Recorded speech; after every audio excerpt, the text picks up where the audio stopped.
What is going on, guys? Jason Burke here, Styles Clash for Life, coming at you on YouTube, and today I've got some football focus. The Pittsburgh Steelers finished their Week 1 game with the Cincinnati Bengals, and is it too early to say game of the year? I don't know. My heart is still in palpitations after one of the craziest games that I've ever seen as a longtime Steeler fan. I apologize, this review is being posted on Tuesday. It is one of the latest turnarounds that I ever did for a Steeler game. I was on a film set as an actor all weekend long, 4 o'clock in the morning, wrap times. So I had to sleep all day Monday and come back and watch the overtime that I missed when it aired to get the full notes for you guys. And so here, 2 days later, I'm bringing you guys the full review. But what a game, Steelers versus Bengals. It was every bit as good as I expected, if not more. And there's a lot of notes and a lot of things to bring you guys, so I'm going to jump right into it here. Pittsburgh walks away with a 23-20 overtime win. It can't be overstated what a big deal this is. In spite of all the crazy back and forth and the amount of times we should have won and then should have lost.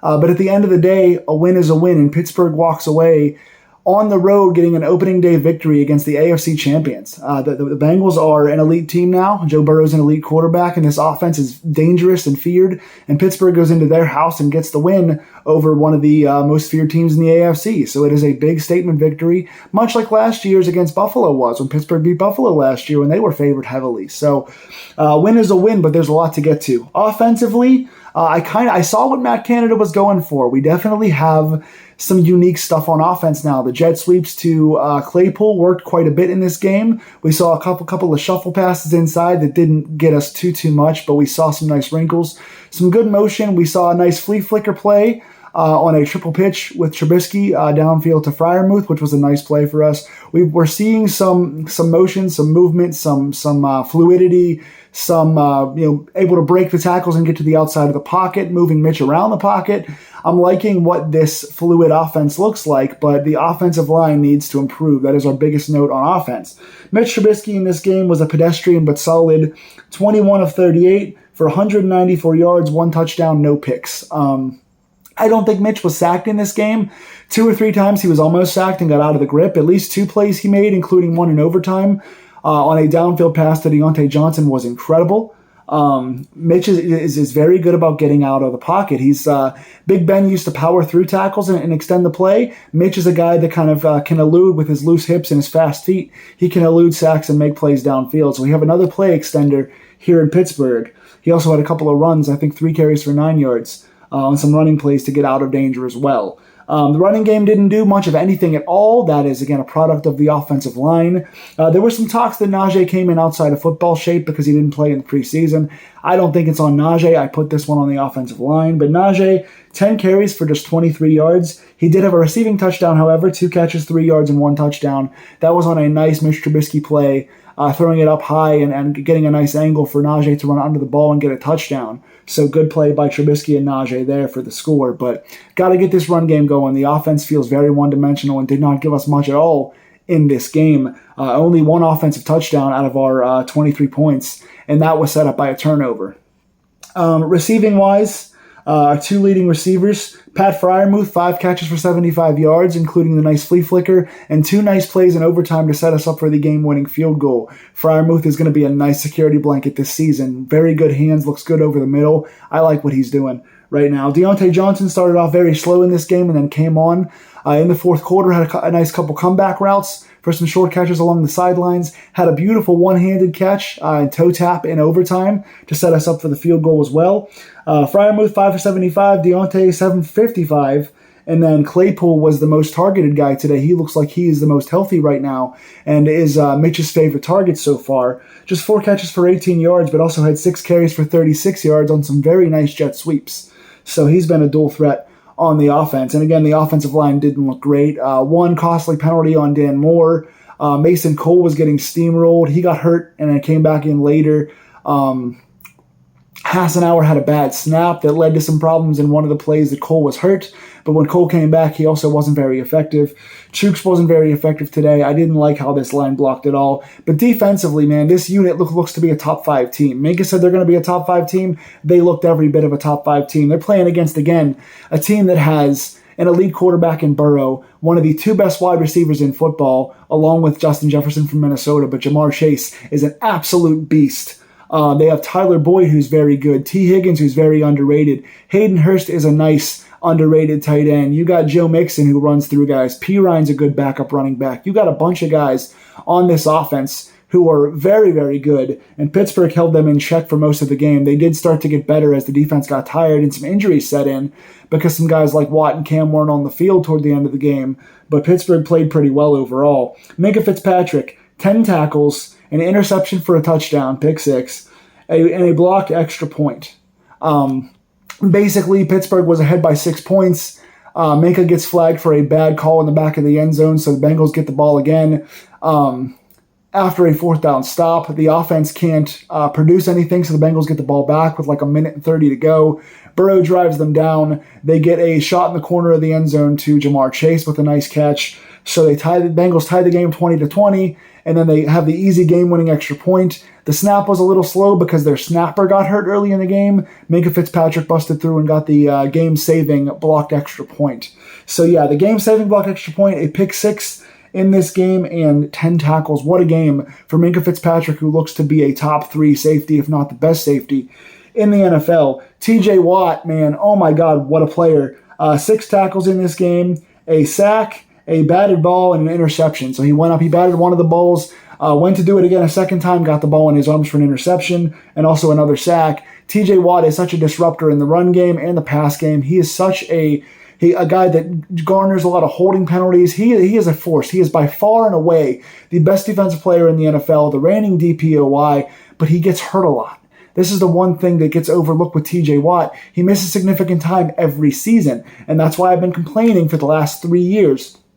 Pittsburgh keeps making problems, making bad roster selections for their depth on the outside linebacker spots, cutting guys that shouldn't be cut, drafting and releasing guys. They made a lot of mistakes. Thankfully, they did sign Malik Reed, who's a veteran who played significant time today and didn't do anything spectacular, but made a couple nice plays and getting to the quarterback. So he's a nice depth piece. But he's going to be our starter now for the next 6 weeks. And we also brought back Jameer Jones, who was a camp phenom last year. So we've got some guys we like in there now, but still, you knew this was going to happen sooner or later. TJ Watt was going to get hurt for a significant chunk. He's out for 6 games with a torn pec. That's a third of the season. Again, Watt is a game buster when he's out there. He's worth every penny we've paid him. He is the best outside linebacker in the league, but he's hurt every single season for a lot of time, and that's really going to hurt us going forward. I love TJ, and I hope he gets better soon, but for as good as Highsmith is, he needs that guy on the other side to free him up to get one-on-one so he can do his thing. Speaking of Highsmith, what a game for him, my God. 6 tackles, 3 sacks, and a forced fumble. What a game for Highsmith. But again, he does that in part because, yes, he's very skilled. I'm not overlooking the fact that he's one of the most underrated outside linebackers in the league, but he does that because TJ gets so much attention. TJ and Cam get so many guys guarding them that Highsmith gets the one-on-ones, which he abuses. But you need that other guy on the other side besides Cam to get him the one-on-ones. So big game for Highsmith as well. Cam Hayward got a sack and a fumble recovery in this game off the Highsmith strip, which was excellent. Robert Spillane got a sack in this game as well. Arthur Maulet got a sack and a forced fumble in overtime, which was big, taking the Bengals out of field goal range. He played a very solid game, a couple nice pressures off the edge, as well as a couple of nice deflections. He was kind of the go-to slot guy in this game because Levi Wallace got hurt as well, which had Sutton on the outside, which we don't like. Sutton had a very up-and-down game. Sutton had a pick in this game, but also got beat several times in this game. He's playing the outside, playing against guys like T. Higgins, and I don't think he played against Chase very much, but Higgins and Boyd did beat him several times. So some good stuff out of Sutton and some bad stuff out of Sutton. I hope Wallace gets healthy soon because Sutton is much better on the inside, but Maulet played pretty well today. As well, Akilla Weatherspoon, who played pretty well, had a tough day at certain times because he has Jamar Chase on him. Chase just beat him on the outside a couple times, couple comeback routes, couple one-on-ones. Chase is pretty much unguardable, but Witherspoon overall played pretty nice. Couple of nice plays in the end zone as well as an interception today. So some good stuff out of him. So yeah, Minkah, Maulet, Watt, Highsmith, Sutton, Hayward, all got big splash plays on defense today. Overall, this team got, I think, 7 sacks, 2 forced fumbles, a fumble recovery, and 4 interceptions. They had Burrow with 5 turnovers in the first half. So with that being said, we should have blown this team out. For as explosive as they are and as good as they are at comebacks, 23-20 does not look very good when you think about the fact that we won the turnover battle by 5 possessions. It was a +5 in turnover for us, and we still did not win the game handily, aside from some last-minute stuff with missed field goals. So the Bengals having their backup snapper cost them potential game winners in regulation and overtime. Boswell also shanked an overtime kick, which we not didn't shank, but bounced one off the uprights with a loud dong, which is the worst sound you ever want to hear if you're going for a game winner, but did then later on put a 53-yarder in for the game winner. So offensively, again, we're seeing some speed, seeing some broken tackles. I like some of the play calling. I like getting some of the other guys involved. Freiermuth is looking good at tight end. Deontay is getting healthier at wide receiver. Claypool's doing the jet sweep stuff very nicely. But the offensive line is giving us no time for downfield developing plays, aside from Mitch just throwing it up and letting our guys go get it. So it's kind of similar in a way to Ben running the offense the last 2 years. It's just that Mitch is a lot quicker and able to get outside more and much more mobile. So I like the changes on offense, but we have to give ourselves more time for Mitch to throw downfield more consistently and for the running game to get going, because when your leading rusher is a wide receiver with 36 yards, that's not what you want to see. Najee being held to just 23 yards on the ground, that is not good for us. Najee was banged up, but I think he's good to go for next week. We're still waiting to hear about Levi Wallace. Cam was banged up, but I think he's good to go for next week. And Watt was banged up, but he is out for 6 weeks. So playing going forward, I think also Highsmith got hurt and came back in the game later. So we're going to be seeing Highsmith and Malik Reed with a little bit of a couple other guys on the outside, like Jameer Jones, trying to hold down the fort for Watt while he's injured. This defense looks really good, but again, having our best guy hurt is going to put a toll on that. The offense needs to do more on offense besides one touchdown that came from the defense. You cannot rely on 17 points off 5 turnovers to get you enough to win the game against most offenses these days.